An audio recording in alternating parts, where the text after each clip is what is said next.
నమస్తే welcome to స్వతంత్ర news headlines చూద్దాం. కవిత బెయిల్ పిటిషన్ పై తీర్పు వాయిదా. ఈ నెల 6న తీర్పు వెలువరించనున్న రౌస్ అవెన్యూ కోర్టు.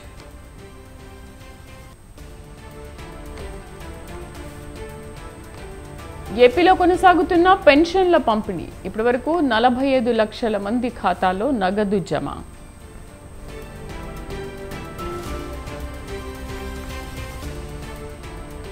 పన్నెండు లోక్సభ స్థానాల్లో బీజేపీకి సానుకూల వాతావరణం. కష్టపడితే ప్రయోజనం పొందొచ్చన్న అమిత్ షా.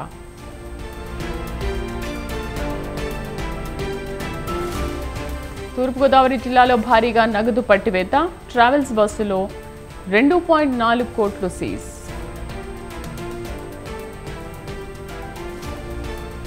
తెలుగు రాష్ట్రాల్లో పెరిగిన ఉష్ణోగ్రతలు. ఉక్కపోతతో అల్లాడుతున్న జనం.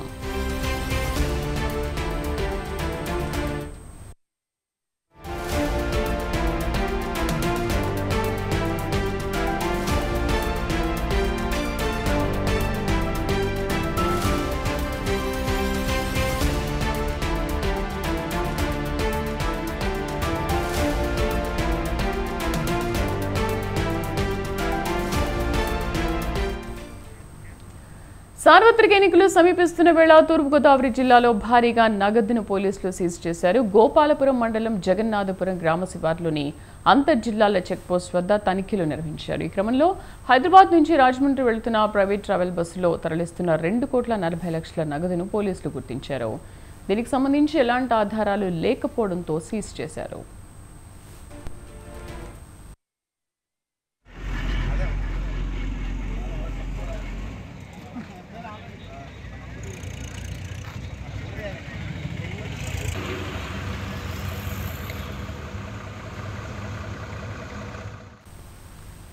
సార్వత్రిక ఎన్నికలు సమీపిస్తున్న వేళ తూర్పుగోదావరి జిల్లాలో భారీగా నగదును పోలీసులు సీజ్ చేశారు. గోపాలాపురం మండలం జగన్నాథపురం గ్రామ శివార్లోని అంతర్జిల్లాల చెక్పోస్ట్ వద్ద తనిఖీలు నిర్వహించారు. ఈ క్రమంలో హైదరాబాద్ నుంచి రాజమండ్రి వెళ్తున్న ప్రైవేట్ ట్రావెల్ బస్సులో తరలిస్తున్న 2,40,00,000 నగదును పోలీసులు గుర్తించారు. దీనికి సంబంధించి ఎలాంటి ఆధారాలు లేకపోవడంతో సీజ్ చేశారు.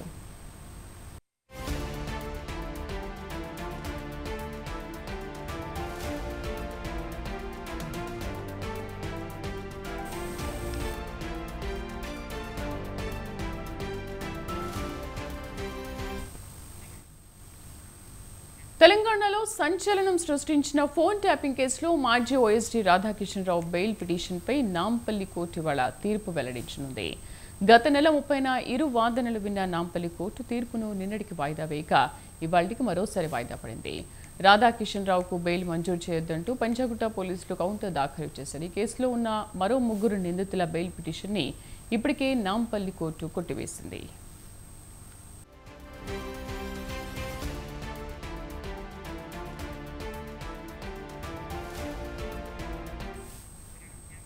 తెలంగాణలో సంచలనం సృష్టించిన ఫోన్ ట్యాపింగ్ కేసులో మాజీ ఓఎస్డీ రాధాకిషన్ రావు బెయిల్ పిటిషన్పై నాంపల్లి కోర్టు ఇవాళ తీర్పు వెల్లడించనుంది. గత నెల 30న ఇరు వాదనలు విన్న నాంపల్లి కోర్టు తీర్పును నిన్నటికి వాయిదా వేయగా ఇవాళకి మరోసారి వాయిదా పడింది. రాధాకిషన్ రావు బెయిల్ మంజూరు చేయొద్దంటూ పంజాగుట్ట పోలీసులు కౌంటర్ దాఖలు చేశారు. ఈ కేసులో ఉన్న మరో 3 నిందితుల బెయిల్ పిటిషన్ ఇప్పటికే నాంపల్లి కోర్టు కొట్టివేసింది. మా కరెస్పాండెంట్ ఉషా పూర్తి సమాచారం అందిస్తారు. ఉషా. శ్రీదేవి, ఫోన్ ట్యాపింగ్ వ్యవహారంలో ఇప్పటికే రాధాకిషన్ రావుకి సంబంధించి బెయిల్ పిటిషన్ ఏదైతే ఉందో దీనికి సంబంధించి సుదీర్ఘంగా పంజాగుట్ట పోలీసుల తరపు న్యాయవాది అలాగే రాధాకిషన్ తరపు న్యాయవాదులు ఇరువురి వాదనలు సుదీర్ఘంగా విన్నటువంటి నాంపల్లి కోర్టు కేసు ఏదైతే బెయిల్ కి సంబంధించి రిజర్వ్ చేసినట్టుగా తెలుస్తుంది. నిన్న రావాల్సినటువంటి ఈ తీర్పు బెయిల్ కి సంబంధించి దీనికి సంబంధించి ఈ రోజు వరకు కూడా దీన్ని సస్పెండ్ చేయడం జరిగింది. ప్రస్తుతం చూసుకున్నట్టయితే రాధాకిషన్ రావు తరపు వాదన వినిపించిన ఉమామహేశ్వరరావు అలాగే పలువురు వ్యాపారులను బెదిరించి ఒక పార్టీకి ఎలక్టోరల్ బాండ్స్ ఇప్పించాడు అన్న కోణంలో పీపీ వాదించడం జరిగింది. రాధాకిషన్ రావు అరెస్టును తప్పుపడుతూ వాదన వినిపించిన ఉమామహేశ్వరరావు వాదనకు కౌంటర్ ఇచ్చినటువంటి పీపీ సాంబశివారెడ్డి. మొత్తం సాంబశివారెడ్డి, ఉమామహేశ్వరరావు చాలా స్ట్రాంగ్ గా ఈ వాదనలు అయితే నిన్న సుదీర్ఘంగా వినిపించడం జరిగింది. ఈ కేసుకి సంబంధించి ఏదైతే ఫోన్ ట్యాపింగ్ వ్యవహారంలో రాధాకిషన్ రావుకి బెయిల్ మంజూరు చేసినట్టయితే పలువురు ఎవరైతే సాక్షుల్ని ప్రభావితం చేసే అవకాశం ఉంటుంది. ఈ కేసుకి సంబంధించినటువంటి టెక్నికల్ ఎవిడెన్స్ ఏదైతే ఉందో ఇప్పటి వరకు కూడా దానికి సంబంధించినటువంటి ఆధారాల సేకరణలో భాగంగానే ఇంతవరకు కూడా దానికి సంబంధించినటువంటి ఎఫ్ఎస్ఎల్ రిపోర్ట్ కూడా రాలేదు. కాబట్టి ఈ ఏదైతే ఓఎస్డీగా ఉన్నటువంటి మాజీ ఓఎస్డీగా ఉన్నటువంటి రాధాకిషన్ రావు కీలక నిందితుడు ఇందులో కుట్రదారుడు అన్న కోణంలోని పీపీ సాంబశివారెడ్డి కూడా వినిపించడం జరిగింది. ఎన్నికల సమయాల్లో ప్రతిపక్షాలకు చెందినటువంటి డబ్బులు ఏవైతే ఉన్నాయో అవన్నీ కూడా టాస్క్ ఫోర్స్ వాహనంలో తీసుకొని వెళ్లి దీన్ని సీజ్ చేసినట్టుగా ఇది మొత్తం కూడా అధికార పార్టీ నేతకు ముట్ట చెప్పినట్టుగా కూడా ఆరోపణలు వినిపించారు. మొత్తం ప్రతిపక్ష నాయకులు, బ్యూరోక్రాట్స్, జర్నలిస్టులపై అక్రమంగా ఎస్ఐబిలో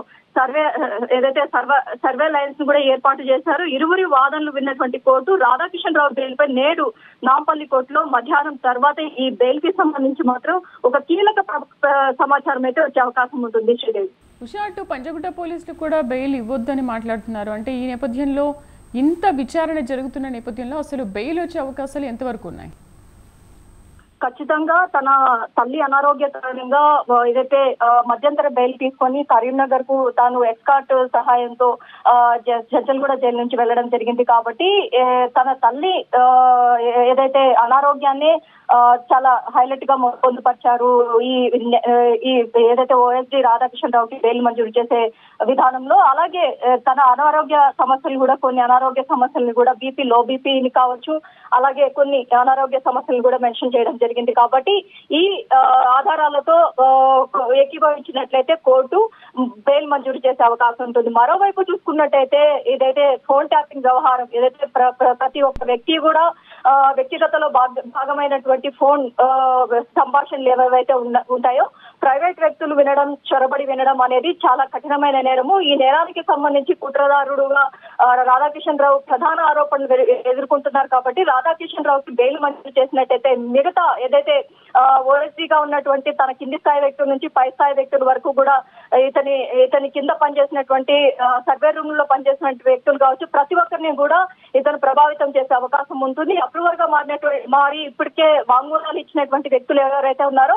వారందరినీ కూడా ఇతను మళ్ళీ తారుమారు చేసే అవకాశం ఉంటుంది. కేసుకి సంబంధించి ప్రతి ఒక్క ఎవిడెన్స్ కూడా ఇందులో కీలకంగా ఉంది. కాబట్టి టెక్నికల్ ఎవిడెన్స్ మొత్తాన్ని కూడా డిస్ట్రాయ్ చేస్తారు. కాబట్టి రాధాకిషన్ రావుకి బెయిల్ మంజూరు చేసినట్టయితే పంజాగుట్ట పోలీసులు వాదనలు ఇలాగే వినిపించారు. సాంబశివారెడ్డి ఈ రాధాకిషన్ రావుకు బెయిల్ మంజూరు చేసినట్టయితే కేసు చాలా ప్రభావితం చేసే అవకాశం ఉంటుంది. ఖచ్చితంగా తనకి బెయిల్ మంజూరు చేయకూడదు.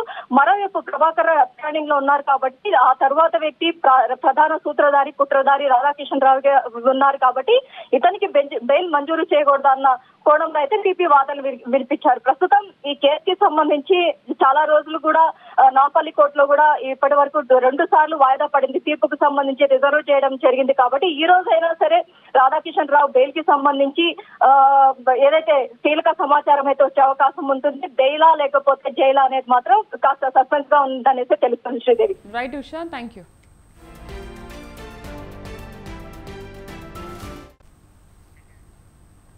నవ సందేహాల పేరుతో ముఖ్యమంత్రి జగన్ కు ఏపీ కాంగ్రెస్ అధ్యక్షురాలు వైఎస్ షర్మిల మరో లేఖ రాశారు. ఉద్యోగాల విషయంలో నవ సందేహాలకు సమాధానం చెప్పాలని షర్మిల డిమాండ్ చేశారు. 2,30,000 ఉద్యోగాలు భర్తీ చేస్తామన్న హామీ ఏమైందని ప్రశ్నించారు. ఏటా జనవరి 1న జాబ్ క్యాలెండర్ అన్నారు, ఎందుకు ఇవ్వలేదని నిలదీశారు. 25 ఎంపీలను ఇస్తే ప్రత్యేక హోదా తెస్తామన్నారు, ఏం చేశారంటూ ఫైర్ అయ్యారు. గ్రూప్ 2 కింద ఒక్క ఉద్యోగం కూడా భర్తీ చేయలేదు ఎందుకని అడిగారు. ఇక వర్సిటీలో ప్రొఫెసర్లు, అసిస్టెంట్ ప్రొఫెసర్ల పోస్టులను ఎందుకు భర్తీ చేయలేదని ప్రశ్నించారు. 23,000తో మెగా డిఎస్సీ అని 6,000తో దగా డిఎస్సీ ఎందుకు చేశారని షర్మిల నిలదీశారు. నిరుద్యోగులు 7.7% పెరిగారంటే మీ వైఫల్యం కాదా అంటూ ఆగ్రహం వ్యక్తం చేశారు. యువత ఉద్యోగాలు లేక ఇతర రాష్ట్రాలకు వలసలు ఎందుకు పోతున్నారని అడిగారు. ఇప్పుడు జాబు రావాలి అంటే మీ పాలన పోవాలని అంగీకరిస్తారా అని షర్మిల లేఖలో ప్రశ్నించారు.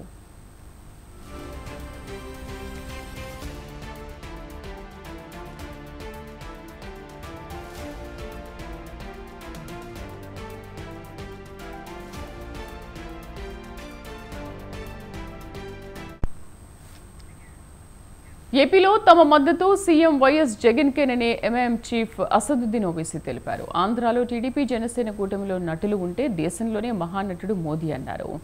మోదీని ప్రశ్నించే దమ్ము చంద్రబాబుకు లేదని ప్రధానిని ఢీకొట్టే సత్తా జగన్కే ఉందన్నారు.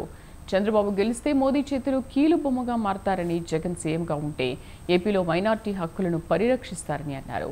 అందుకే ఏపీలోని ప్రజలు జగన్కే ఓటేయాలని ఆయన కోరారు. వైసీపీ గత 5 ఏళ్ల కాలంలో పేదల అభ్యున్నతికి అనేక సంక్షేమ కార్యక్రమాలు చేపట్టిందని అన్నారు. మైనార్టీల హక్కులను పరిరక్షించేది జగన్ మాత్రమేనని చెప్పారు. రాబోయే సార్వత్రిక ఎన్నికల్లో ముస్లిం మైనార్టీలు అంతా వైసీపీకే ఓటు వేయాలని పిలుపునిచ్చారు. बल्कि आंध्रा की आवाम भी तेलुगु देशम चंद्राबाबू नायडू चंद्रुडू को सबक सिखाएगी। वहां पर तेलुगु देशम जनसेना वो एक्टर और हिंदुस्तान का बल्कि दुनिया का सबसे बड़ा एक्टर है तो नरेंद्र मोदी है। अगर वो बॉलीवुड बंबई में फिल्मों में काम करता तो पूरे एक्टरों की दुकान को बंद कर देते। वो कह रहे हैं कि रिजर्वेशन, अरे बताओ चंद्राबाबू नायडू तुम्हारा पोजीशन क्या है? क्या तुम खड़े रहकर बोल सकते कि नरेंद्र मोदी की बात को हम नहीं मानेंगे? जगन मोहन रेड्डी अगर जीतेगा, जो मुझे यकीन है इंशाअल्लाह, तो यकीनन जगन मोहन रेड्डी आंध्रा में रिजर्वेशन को जारी रखेगा। जगन मोहन रेड्डी ना सिर्फ रिजर्वेशन को जारी रखेगा बल्कि इस हमारे मुल्क के आइन को भी बचाने की कोशिश करेगा। तो मेरी आपसे गुजारिश है कि जहां तक मेरी आवाज पहुंच रही है, आप तमाम से मेरी अपील है कि 13 तारीख के दिन आप अपने के कोड का इस्तेमाल करिए और సీట్ల కంటే ఓట్లు సాధించడమే బీఆర్ఎస్ లక్ష్యమా?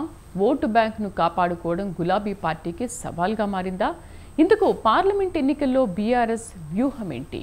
Watch this story.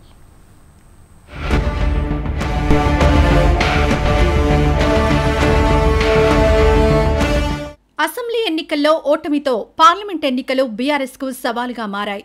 తమ ఉనికిని కాపాడుకుంటూ సత్తా నిరూపించుకోవాల్సిన పరిస్థితి ఏర్పడింది. దీంతో లోక్సభ ఎన్నికలను ప్రతిష్టాత్మకంగా తీసుకున్న గులాబీ పార్టీ ఓటు బ్యాంకును పెంచుకోవడంపై దృష్టి సారించింది. అందుకోసం సర్వశక్తులను ఒడ్డుతోంది. లోక్సభ ఎన్నికల్లో కాంగ్రెస్, బీజేపీ పార్టీలకు ధీటుగా ఓట్లను సాధించడమే లక్ష్యంగా బీఆర్ఎస్ పావులు కదుపుతోంది. 2019 ఎన్నికల్లో బీఆర్ఎస్ అధికారంలో ఉన్నప్పటికీ 9 స్థానాలకే పరిమితమైంది. బీజేపీ 4, కాంగ్రెస్ 3 లోక్సభ స్థానాలను కైవసం చేసుకున్నాయి. ఇక బీఆర్ఎస్ అధికారం కోల్పోయాక జరుగుతున్న తొలి ఎన్నికలు కావడంతో ఎలాగైనా కాంగ్రెస్, బీజేపీల కంటే అధిక సీట్లు సాధించి పైచేయిగా నిలవాలన్న కలలు కంటోంది. అందుకు తగ్గట్టుగా పక్కా వ్యూహాలు రచిస్తూ ముందుకు సాగుతోంది.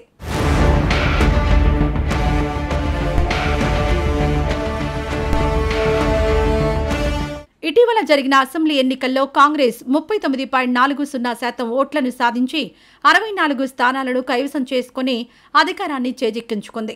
ప్రతిపక్ష స్థాయికి చేరిన బీఆర్ఎస్ 37.35% ఓట్లను సాధించి 39 స్థానాల్లో గెలుపొందింది. రెండు పార్టీల మధ్య కేవలం 1.85% ఓట్ల తేడా మాత్రమే ఉంది.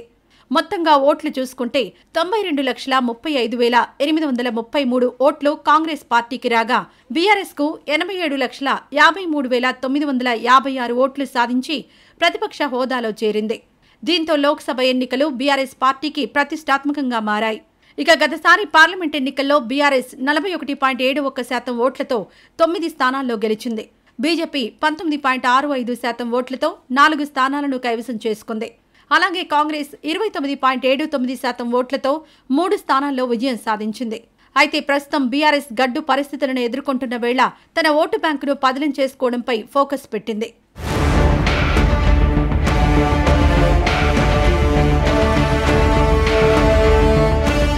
ఇదిలా ఉంటే మూలిగే నక్కపై తాటికాయ పడ్డట్టు తయారైంది బీఆర్ఎస్ పరిస్థితి. గడ్డు పరిస్థితుల్లో ఉన్న గులాబీ బలగానికి ఆర్థిక భారం వెంటాడుతోంది. బీఆర్ఎస్ ప్రతిపక్షంలో ఉండడంతో అభ్యర్థులు ఖర్చుకు వెనకాడుతున్నట్టు తెలుస్తోంది. అసెంబ్లీ ఎన్నికల సమయంలో కేసీఆర్ ఫైనాన్స్ చేసినా ఓటమిని ముందే గ్రహించిన అభ్యర్థులు డబ్బులు ఖర్చు చేయలేదన్న టాక్ నడుస్తోంది. ఈ ఎన్నికల్లోనూ అదే జరుగుతున్నట్టు సమాచారం. గులాబీ బాస్ అభ్యర్థులకు ఫైనాన్స్ చేసినా ఖర్చు చేయడానికి వారి మనసు ఒప్పుకోవడం లేదని క్యాడర్ చెవులు కొరుక్కుంటోంది. మాడు పగిలే ఎండల్లో ప్రచారం చేస్తుంటే తమను పట్టించుకోవడం లేదన్న విమర్శ వినిపిస్తోంది. అధికారం కోల్పోయి 6 నెలలు కాకముందే ఫైనాన్స్ విషయంలో ఇబ్బందులు తలెత్తితే తమ పరిస్థితి ఏంటని క్యాడర్ ప్రశ్నిస్తోంది. అభ్యర్థులు ఇలాగే వ్యవహరిస్తే లోక్సభ ఎన్నికల్లో ఫైనాన్స్ గండం తీరని నష్టం చేస్తుందన్న చర్చ సాగుతోంది.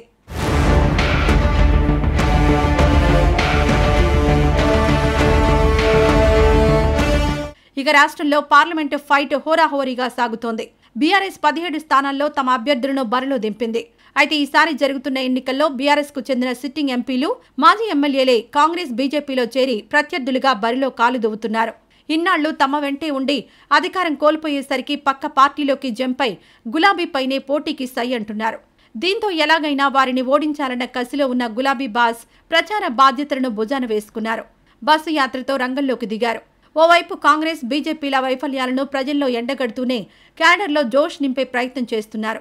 ఇందులో భాగంగానే రోడ్ షోలు, కార్నర్ మీటింగ్లు నిర్వహిస్తూ ఓటర్లను తమ వైపుకి తిప్పుకునే వ్యూహంలో ఉన్నారు.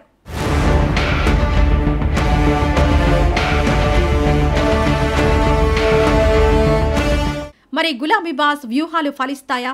కేసీఆర్ ఆశిస్తున్నట్టు బీఆర్ఎస్ బలం పుంజుకుంటుందా? తమ ఓటు బ్యాంకు పదిలమేనా? పార్లమెంట్ ఫైట్లో బీఆర్ఎస్ సత్తా చాటుతుందా? మరింత చతికిలబడుతుందా? తెలియాలంటే ఎన్నికల ఫలితాల వరకు వేచి చూడాల్సిందే.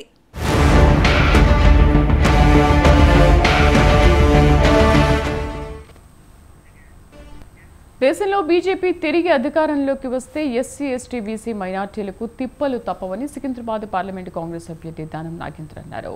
కాంగ్రెస్ పార్టీ సెక్యులరిజం కలిగిందని, ఈ పార్టీలో అన్ని వర్గాల ప్రజలకు స్వేచ్ఛ, స్వాతంత్రం ఉంటుందని ఆయన చెప్పారు. ఎన్నికల ప్రచారంలో భాగంగా శ్రీరామ్ నగర్లో ఆయన ర్యాలీ చేశారు. జూబ్లీహిల్స్ నియోజకవర్గం ఎమ్మెల్యే మాగంటి గోపీనాథ్ అభివృద్ధి చేయడంలో విఫలమయ్యారని విమర్శించారు. మరోవైపు నియోజకవర్గ అభివృద్ధిని మరిచి నేరగాళ్ల అభివృద్ధిని ఆయన ఆకాంక్షించారని ఆరోపించారు. రౌడీ షీటులను పెంచి పోషించి తన వ్యతిరేకులపై దాడి చేయించిన దుర్మార్గుడు మాగంటి గోపీనాథ్ అని దుయ్యబట్టారు. एसटी एससी माइनॉरिटी का रिजर्वेशन नहीं रहेगी, बाप की जागीर नहीं है। हिंदुस्तान की जो जब एक कॉन्स्टिट्यूशन बना, डॉक्टर बाबा साहेब अम्बेडकर जब कॉन्स्टिट्यूशन लिखने को बैठे थे, उन्होंने देखा हिंदुस्तान के अंदर जिस तरीका ब्रिटिशों के सरकार में कैसा जुल्म ज्यादती हुआ था।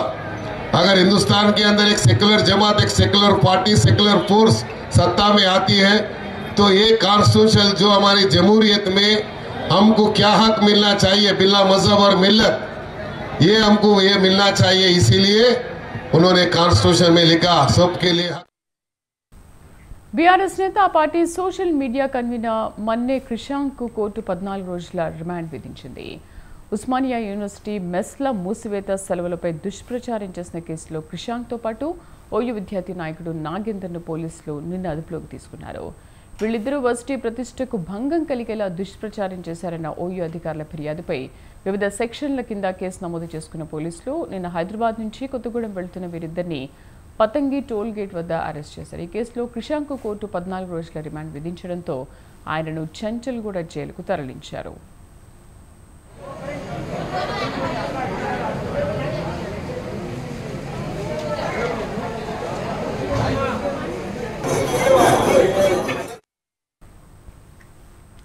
ఉస్మానియా యూనివర్సిటీలో నీరు, కరెంటు సమస్యలపై నకిలీ నోటీసులు సృష్టించి వర్సిటీ ప్రతిష్టను దెబ్బతీసే విధంగా సోషల్ మీడియాలో పోస్టులు పెట్టారంటూ ఓయూ చీఫ్ వార్డెన్ ఇచ్చిన ఫిర్యాదు మేరకు క్రిషాంక్పై ఓయూ పోలీసులు పలు సెక్షన్ల కింద కేసు నమోదు చేశారు. ఈ నేపథ్యంలో తాజాగా ఆయనను అదుపులోకి తీసుకున్నారు. వైద్య పరీక్షలు నిర్వహించిన అనంతరం ఈస్ట్ మారేడ్పల్లిలోని జడ్జి ముందు హాజరుపరిచారు. క్రిషాంక్కు న్యాయమూర్తి 14 రోజుల పాటు జ్యుడిషియల్ రిమాండ్ విధించారు. దీంతో క్రిషాంక్ను చంచల్గూడ జైలుకు తరలించారు.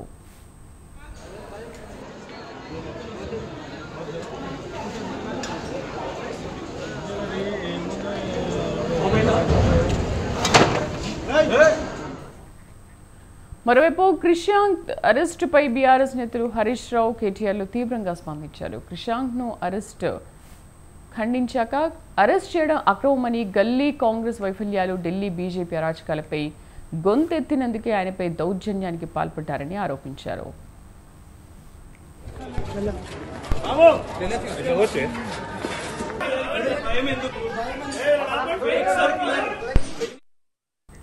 క్రిషాంక్ అరెస్ట్ అప్రజాస్వామికమన్నారు మాజీ మంత్రి హరీష్ రావు. కాంగ్రెస్ పార్టీ వైఫల్యాలను ఎండగడుతున్నాడనే కక్షతో బీఆర్ఎస్ నాయకుడు మన్నే క్రిషాంక్పై అక్రమ కేసులు బనాయించి వేధింపులకు గురి చేస్తోందని మండిపడ్డారు.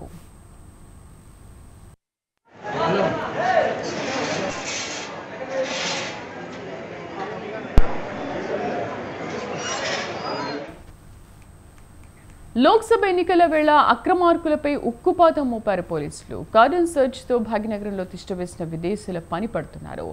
ఆకస్మిక తనిఖీలతో స్మగ్లర్ల గుండెల్లో గుబులు పుట్టిస్తున్నారు.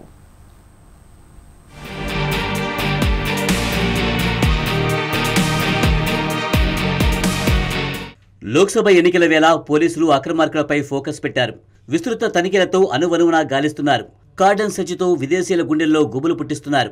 ఈ క్రమంలోనే స్మగ్లింగ్ కు, అసాంఘిక కార్యక్రమాలకు హైదరాబాద్ ను అడ్డాగా మార్చుకుని దందా సాగిస్తున్న వారిపై కొరడా జులిపిస్తున్నారు భాగ్యనగర పోలీసులు. ఈ నేపథ్యంలోనే నైజీరియన్లపై నజర్ పెట్టారు అధికారులు.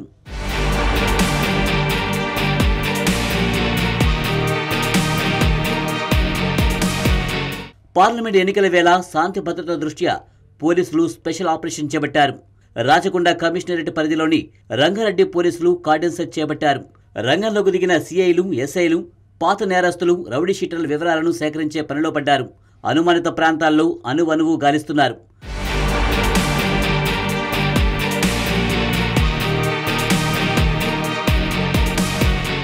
మద్యం, నాటుసారా, గుట్కా విక్రయ స్థావరాలపై ఉక్కుపాదం మోపుతున్నారు. ఇక ఈ క్రమంలోనే వీసా గడువు ముగిసిన సన్ సిటీ అడ్డాగా డ్రగ్స్ సరఫరా చేస్తున్న నైజీరియన్స్ పై పోలీసులు నజర్ పడింది. రాజేంద్రనగర్, నార్సింగ్లో కార్డన్ సెర్చ్ నిర్వహించారు. Sun City, Hyder Shah court ప్రాంతాల్లో తనిఖీలు చేపట్టారు. నైజీరియన్స్ ఉంటున్న ఇళ్లలో సోదాలు చేశారు. వారి వీసాను పరిశీలించిన పోలీసులు గడువు ముగిసినా అక్రమంగా రాష్ట్రంలో ఉంటున్నట్లు గుర్తించారు. వీరి వద్ద డ్రగ్స్ ఉన్నాయా లేవా అనే దానిపై పోలీసులు దృష్టి సారించారు. తెల్లవారుజాము 5 గంటల నుంచి కార్డన్ సెర్చ్ ఆపరేషన్ నిర్వహించారు.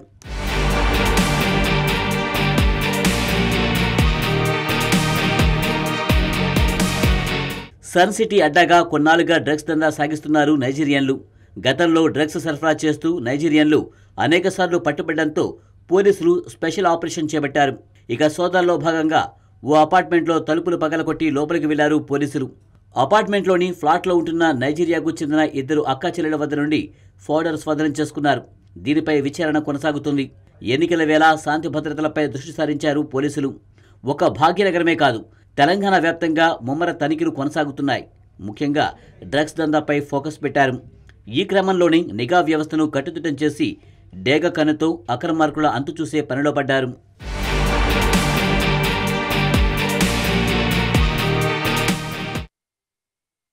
తెలుగు రాష్ట్రాలు ఎండలతో మండిపోతున్నాయి. రోజురోజుకు పెరుగుతూ వస్తున్న ఉష్ణోగ్రతలతో తెలంగాణ ప్రాంతం నిప్పుల కుంపట్లో కుతకుతలాడుతోంది. తెలంగాణ, ఆంధ్రప్రదేశ్లో ఎండలు, వేడికాలుల తీవ్రత పెరుగుతోంది. అసాధారణ వాతావరణ పరిస్థితుల మధ్య జనం ఉక్కిరిబిక్కిరవుతున్నారు. మరో 4-5 రోజుల పాటు రాష్ట్రంలో సాధారణం కంటే 2 నుంచి 3 డిగ్రీలకు ఉష్ణోగ్రతలు పెరిగిపోయే అవకాశాలున్నాయని భారత వాతావరణ శాఖ హెచ్చరిస్తోంది. ఉదయం నుంచి సాయంత్రం వరకు ఎండ తీవ్రత కొనసాగడంతో ప్రజలు ఇబ్బందులు పడుతున్నారు. 10 నిమిషాలు బయటికి వెళ్తే చాలు బాడీ హీట్ ఎక్కిపోతుంది. ఓవైపు భానుడి భగభగ, మరోవైపు విపరీతమైన వేడి గాలులు జనాలను ఉక్కిరిబిక్కిరి చేస్తున్నాయి. రోజురోజుకు ఎండలు పెరిగి రికార్డు స్థాయి ఉష్ణోగ్రతలు నమోదవుతున్నాయి. తెలంగాణలో 4 రోజులుగా ఎండల తీవ్రత ఎక్కువగా ఉంది. 42 డిగ్రీలు రికార్డు అవుతేనే వామ్మో ఎండలు అనుకుంటే ఇప్పుడు 45, 46 డిగ్రీల ఉష్ణోగ్రతలు నమోదయ్యాయి. జగిత్యాల జిల్లాలో 46.2, నల్గొండ జిల్లా మాడుగులపల్లిలో 46.2 డిగ్రీల గరిష్ట ఉష్ణోగ్రత నమోదైంది. సిద్దిపేట జిల్లా దూల్మిట్టలో 45.9 డిగ్రీల ఉష్ణోగ్రతలు నమోదైనట్లు వాతావరణ శాఖ తెలిపింది.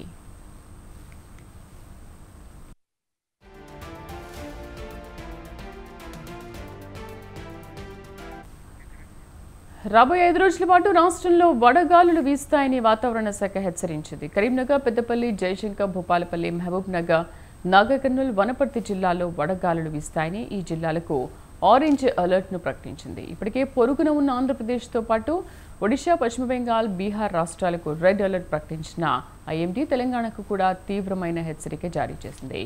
2 రోజులుగా వాతావరణ పరిస్థితులను పరిగణలోకి తీసుకుని తెలంగాణకు ఆరెంజ్ అలర్ట్ ప్రకటించింది. రాష్ట్రంలో ఉత్తర తెలంగాణతో పాటు దక్షిణ తెలంగాణలోని పలు జిల్లాలు ఎండలతో మండిపోతున్నాయి.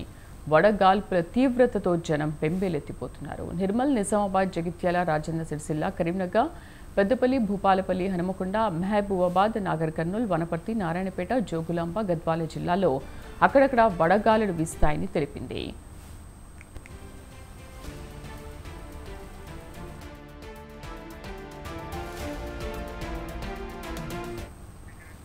అయితే ఆయా జిల్లాలకు ఆరెంజ్ అలర్ట్ జారీ చేసింది. ఎండల తీవ్రతతో జనాలు ఇళ్ల నుంచి బయటకు రావాలంటేనే భయపడిపోతున్నారు. ప్రధాన రోడ్లు ఖాళీగా కనిపిస్తున్నాయి. పగటి పూట జనసంచారం తగ్గిపోయింది. అత్యవసరమైతే తప్ప ప్రజలు ఇళ్ల నుంచి బయటకు రావద్దంటున్నారు అధికారులు.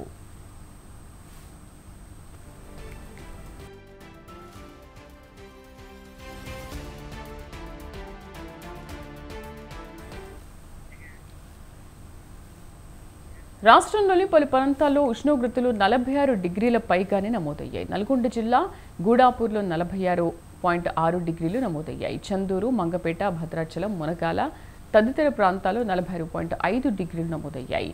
తిమ్మాపూర్, వైరా, ఖానాపూర్, ముత్తారం, వెల్గటూర్ ప్రాంతాల్లో కూడా 46.4 డిగ్రీలు నమోదయ్యాయి. గ్రేటర్ హైదరాబాద్లో కూడా 41.9 డిగ్రీల ఉష్ణోగ్రతలు నమోదయ్యాయి.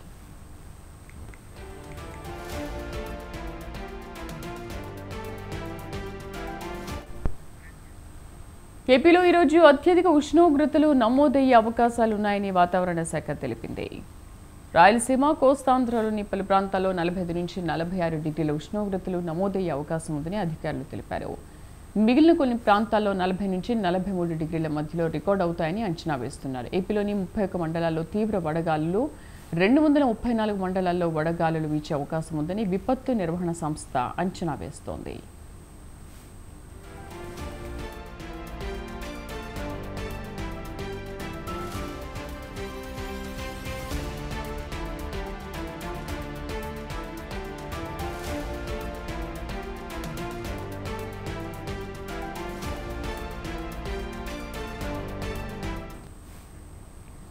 మరోవైపు రాష్ట్రంలో నిన్న 79 మండలాల్లో తీవ్ర వడగాలులు వీయగా 118 మండలాల్లో వడగాలులు వీచాయి. రాష్ట్రంలో ఏకంగా 21 జిల్లాలో గరిష్ట ఉష్ణోగ్రతలు 43 డిగ్రీలు దాటాయి. రాష్ట్రంలో అత్యధికంగా పల్నాడు జిల్లా కొప్పునూరులో 46.2, తిరుపతి జిల్లా మంగనెల్లూరు 46 డిగ్రీల గరిష్ట ఉష్ణోగ్రత నమోదైంది. ఎన్టీఆర్ జిల్లా చిలకల్లులో 45.8, నంద్యాల జిల్లా బనగానపల్లిలో 45.7 డిగ్రీలు, నెల్లూరు జిల్లా మర్రిపాడులో 45.7 ఉష్ణోగ్రతలు నమోదయ్యాయి.